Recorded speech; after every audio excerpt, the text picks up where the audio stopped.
Greetings all one and all. Well, hold on, let me make sure. Okay.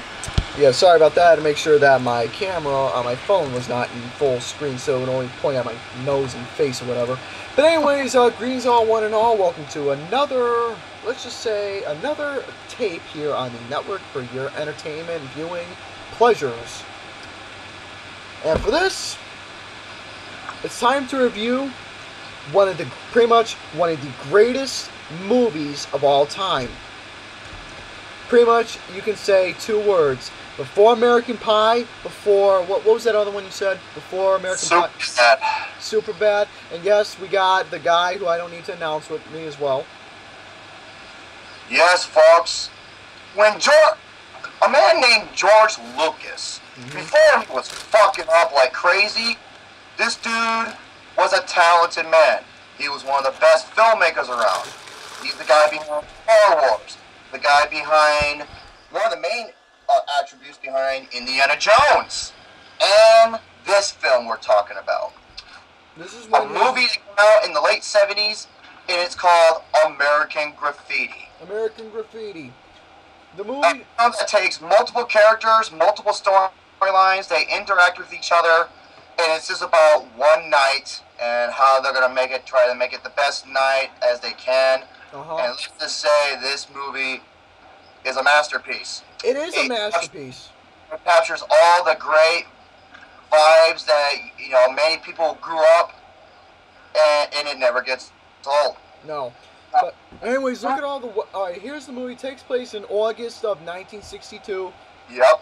Pretty much, they're at a dance or whatever. They're at a dance. The music, I will get to that later. Oh yeah, it's got an amazing soundtrack. So you got all the varieties of different characters. You got Richard Dreyfuss as a kid named Kurt. You got Ron Howard. Well, you have Ron Howard. You have Harrison Ford in this movie. Ford. When I first saw this movie, dude, I was quite surprised to see Harrison Ford in this movie. It surprised me. It's kind of funny because if you know the history between George Lucas and Harrison Ford with Star Wars and Indiana Jones, Indiana Jones, he was not the first person that Lucas wanted. Yeah. Same thing, I believe, with Han Solo. So it's kind of funny. But yeah, you have Ron Howard. You have a bunch of other actors too. I mean. Yeah, you got Ron Howard. You got this chick named Candy Clark. Dude, she was fine in that movie. She was as the girl named Debbie, and we got the character. Man, dude, I love this character. Why? Because I can relate to him. Terry the Toad Fields. Oh my God! I thought that was you in the movie. You really thought? Why is it that every time there's a nerd in a movie or game or cartoon? I was like, holy shit, it's fucking Gary. Everybody always thinks that when it comes to like an animated movie or a movie like this here, they always think of me because I'm a fucking nerd. That's why. That's why, because I have glasses as well. But anyways, Terry the Toad, he was my favorite character in the whole movie. But here's the thing, that when he was picking up... Was Dreyfuss in the movie? What? Dreyfuss? Dreyfuss? I think so, yeah. I think so. But anyways, you got all these other characters as well, but pretty much all these friends got together. You got John Mindler, Paul LeMat, who was pretty much, in my opinion, the James Dean of the film. He really was, because he had this really awesome Deuce Coupe car that he was driving. Oh man, cruising down there, having them race with Harrison Ford. But anyways, getting back to the plot, the movie takes place in it takes place in a 24-hour. It's like a 24-hour type of film. Where, what's the right word to say? It's like coming of age. It's like a coming of age movie. Yeah, coming of the age movie. Pretty much these teens, all these friends, get together. They want to have for 24 hours have the best night of their life. So they pretty much all did their own separate thing. Because they're about to, I think they all about to move, they're about to get, I won't say separated, but they're about to, go their own paths, go their own separate ways. Yes. But yeah, we have Kurt, who falls into pretty much hanging around with this gang called the Pharaohs. Yep. He falls into the gang with the Pharaohs.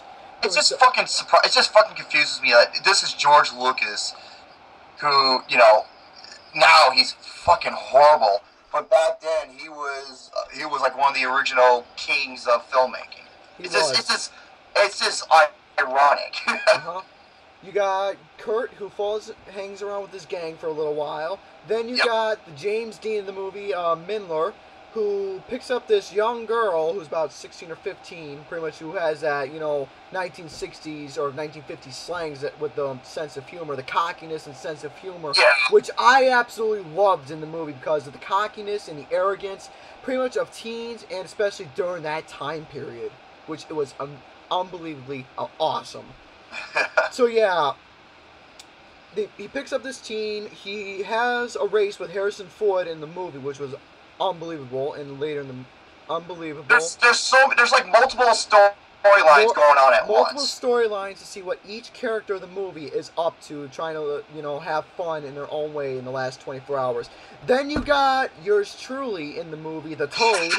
Yeah, that's what I'm gonna say. Yours truly, right here, Mr. Garrison in the movie, who is driving this dude. His car was. I fucking loved his car. It was a '58 Chevy. Awesome. It was a '58 Chevy. Yep. Dude, that is my dream car. I saw myself driving a '58 Chevy. So yeah, he goes around, picks up this hot ass, this fine looking chick named Debbie in the movie, and he pretty much I pretty much related to the whole character. I really did. You know why? Oh yeah. He was making all these lies in the movie. Instead of calling himself Terry the Toad, he called himself Terry the Tiger. You wanna know what I was thinking to myself of Terry the Tiger? Tony the Tiger from the and here's the worst thing: Frosted Flakes. Oh well, hey, at least they're better than fucking cornflakes. That's all I gotta say. Oh yeah. So anyways, Terry the Tiger picks up this chick. He starts making all these lies, everything, to impress this girl. Saying that, he owned a... This girl was, like, way out of his league, and he's... He's trying to do everything to, try to get the girl of his dreams before, the night is over, So pretty much, you can say, and I've related to his situation before, it was the Beauty and the Geek. That's what it was. I literally related to the situation. Like, I've told you stories. I relate to the situation. Beauty and the Geek. That's what happened. So this chick was way out of his league. No interest at all. So he impressed her with all these fake stories. Then in one scene, I died laughing because he tried convincing all these people to go into the store to buy him a bottle of booze. Oh, yeah. So he kept hustling all these people. He gave this old man money to buy him liquor, but no, he didn't do it. It was fucking funny when he kept trying to buy liquor. Then he got this one guy, and he was saying that he lost his license in a flood. I'm sorry, but his sense of humor in the movie, I absolutely loved it because I can relate to it. That's why. But yeah, there was that. He tried to do everything in the book, but just wasn't working for him. Yeah, but it wasn't working for him. So yeah, he managed to date this girl and everything. She was still out of his league. What else was going on? There was Ron Howard's character. He was going through a lot of struggles with his girlfriend that he was with at the time. I believe her name was Wendy. I think it was Wendy. But yeah, he was having some struggles with this girl he was dating. Then all of a sudden, he kept acting like an asshole to her. Pretty much had like a soap opera scene. He was all flirty. Then all of a sudden, he said something wrong, broke up with her, and all that bullshit. And pretty much, yeah. I mean, that's what was going on in the whole movie. Pretty much, each character has. It's like multiple interconnecting storylines with each other. Which makes the movie completely interesting. And oh yeah. You want to know what's this character going to happen, what's going to happen with this character, or oh god, I wonder if he's going to meet this girl or this. No one involves this radio personality. Oh man, before I get to that, I want to say there's this one scene where I nearly laughed my ass off. This is where Kurt was going underneath the police car. That's that fucking hook on there. Oh yeah, that's like one of the most infamous scenes where it's like I said, folks. It's like a night out, just them having fun for the last time together. Yeah, and they do something to this cop car, which realistically might happen, but it's funny as shit. It was funny. It was like you said, it was an infamous scene. But yeah, pretty much it was like all these characters, like Romy said about the movie, different characters, different storyline, everything, which was truly genius, especially in the teen years as well. George Lucas, man, it's like, wow, he captured that vibe perfectly. He did, especially I in the still early. believe it was George Lucas that made this movie. You know? Especially in the year 1962, where clearly it still had that like 50s theme. Oh yeah. Speaking of the 50s, this is the thing that made the movie a masterpiece. Every single song, It's the overall presentation. I knew every single song is a memorable hit from the 50s, and it was memorable. And plus, all the songs that were in each scene of the movie fit perfectly. Yep. It's like I said, it's the overall presentation. Even though I want to say the movie isn't style over substance, because there's a lot of substance, but the style helped fit that mold of what he was aiming for. Mm-hmm. You know, with the cars, the soundtrack, the overall character, the vibe, the lingo, and all that sort of thing. That's what he was going for, and pretty much he nailed it perfectly. God, it was beautiful. Filming a masterpiece of a movie. That's what happened. Keep talking. I want to do a little research on this movie and its award consideration. So yeah, go ahead. So we will be talking about the awards in just a second. But yeah, in this movie, so much was going on. I mean, you can laugh at a lot of the scenes as well. The music, like I said, I loved every single song in the whole movie. It was presented well. It fit all the scenes in the movie, given that, you know, that suspense and, you know, and pretty much listening to some good music while the film was going on. Take notes. Adam Sandler do take notes. God damn. Sandler, you got good music, but your songs don't fit any of your movies. They don't fit perfectly in any of the movies. Just like George Lucas, right? George Foreman. George Foreman was the boxer. I meant to say George Lucas. George Lucas. Okay. Yeah. Movie came out in 1973. It was written and directed by George Lucas, and oh yeah, I was right. Richard Dreyfuss. Richard Dreyfuss was in this movie. He pretty much. I can't really say nothing more about this movie except it is a phenomenal movie. At the end of the movie, Kurt goes to where did I do wrong? Oh, you know what? A surprise guest was in the movie. Throughout the whole movie, the radio of Wolfman Jack was going on. Kurt, this was a memorable scene. This was my favorite scene of the whole movie. Kurt was, you know, he was talking. He was desperately wants to. I forgot. He wanted to meet him, and he meets this one guy. You know, he was just like, "Oh, Wolfman Jack. That is Wolfman Jack," and he was pointing at the radio, and they're having this really awesome conversation. And then this guy goes on radio, and he realizes that was Wolfman Jack he was talking to the whole time. Yep, it was Wolfman Jack he was talking to the radio the whole time. Plus, that was a very... If I had a chance to meet Wolfman Jack, especially for a character like that, you can tell in his eyes, especially for the actor himself when he was playing the role, and in reality, off screen, you could tell it was an honor for him to meet Wolfman Jack. It was an honor. His was like, oh my God, this is brilliant, you know? I just met a radio legend. Yep. Wolfman Jack was a radio legend. And, you know, I thought this movie was underappreciated. I was wrong, and let me explain. It's according to IMDb, its budget was its estimate was $777,000. It made $115 million. But yeah, this movie was. This word. Me and Romy said this earlier in the beginning of the taping. I hardly ever say this word about a movie. It's gonna take a lot of balls for me to say that. A lot of balls. Blue balls. Blue balls. It's gonna take a lot of balls for me to say this one word about a movie, because I hardly say this word. This movie was a masterpiece. Yes, it is.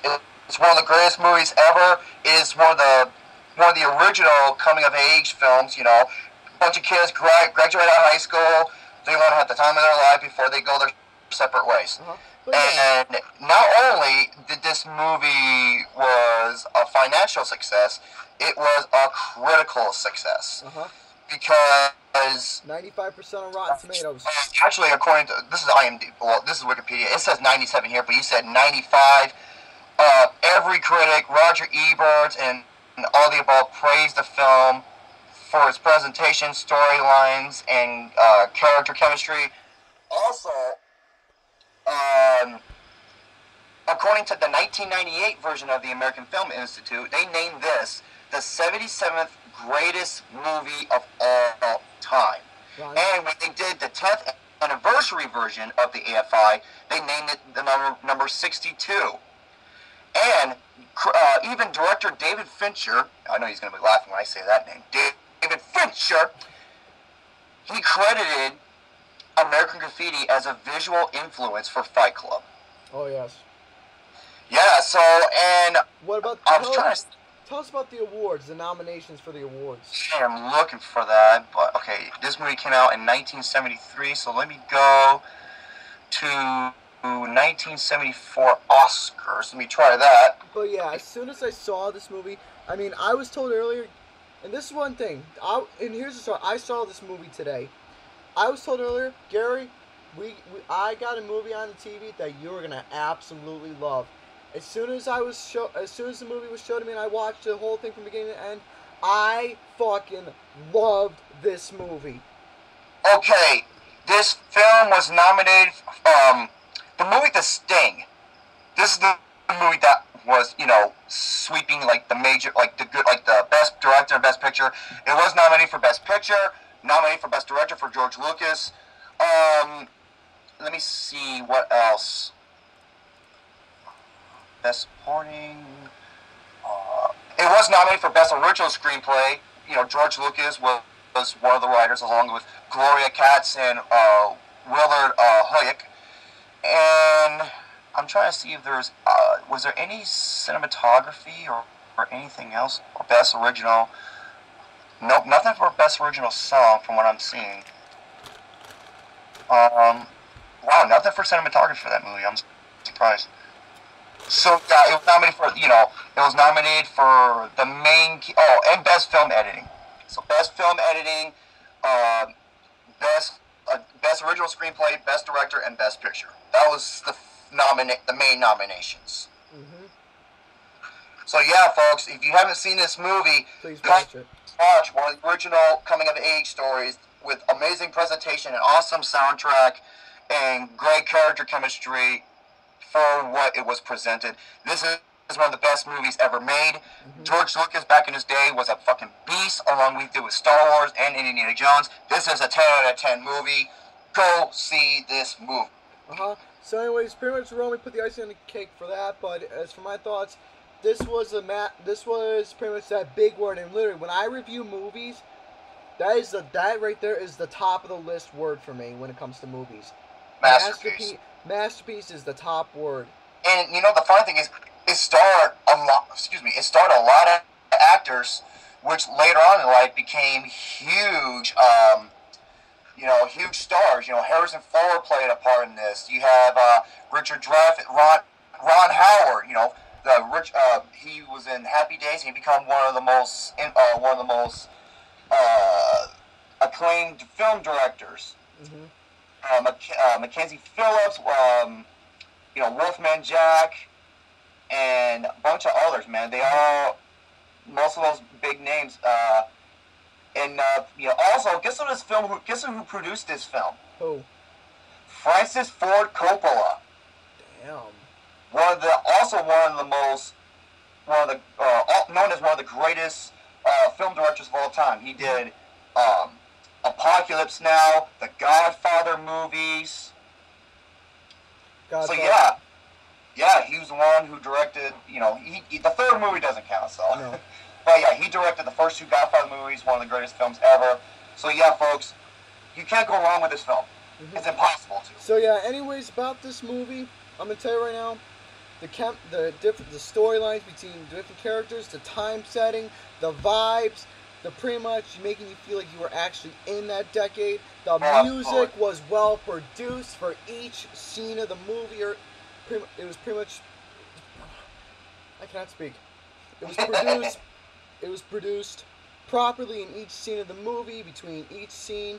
Memorable hits in every movie. Memorable everything. Perfect. I mean, the whole thing was just downright amazing. Special guest of Wolfman Jack, a true radio legend. What's his name? Howard Stern, take notes. No, Howard Stern. Howard Stern's the film disc jockey. You know, Ron Howard's in the movie who became the. I meant to say Howard. Adam Sandler, take notes, because this is how you do the fucking soundtrack. Adam Sandler, take notes. For radio, I was gonna say I meant to say Howard Oh, Stern take. it's Howard just become Stern one of the take most profitable films of all time since, you know, and domestically made over 100. Worldwide, it made over 200 million on a budget that was $750,000. Oh yeah. But yeah, folks, I pretty much said I'm sorry for this nasty zit on my face as well. And I'm sorry if I kept touching my camera because the thing kept falling a little bit. But anyways, that's all I gotta say. And for the rating of this movie, you see it's a 10 out of 10. For this movie, I give this movie, it's obvious, a perfect 5 out of 5 stars. Yes. It's a perfect 5 out of 5 stars. I have no flaws, no complaints with this movie at all. You're not going to find a classic movie like this that'll No. come around, so. I got nothing to complain, no negativity, no flaws, no nothing. It's a perfect movie, it's a true masterpiece. But anyways, that's going to have to do it for this movie review, so please subscribe for more fun games and more stuff to come, and ciao for now.